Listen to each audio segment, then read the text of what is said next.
Big boss చివరికి నువ్వు అనుకున్నదే చేసావుగా. అనవసరంగా ఆదిత్యని హౌస్ నుండి పంపించేశావు. ఓటింగ్ ప్రకారం నైనికానే చివరి స్థానంలో ఉంది.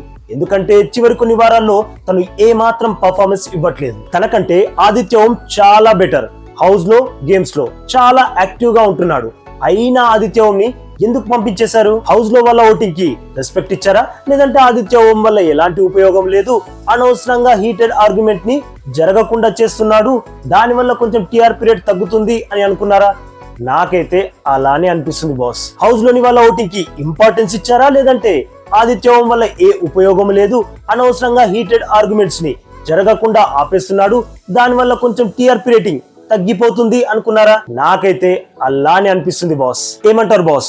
జెన్యున్ గా హౌస్ లో ఆడుతున్న విధానాన్ని బట్టి చెప్పండి, ఎలిమినేట్ అవ్వాల్సింది ఎవరు? ఆదిత్యమా, నైనికానా? కామెంట్ చేయండి. అలాగే వీడియోకి ఒక లైక్ కొట్టి మన ఛానల్ ని ప్లీజ్ సబ్స్క్రైబ్ చేసేసుకోవచ్చుగా బాస్.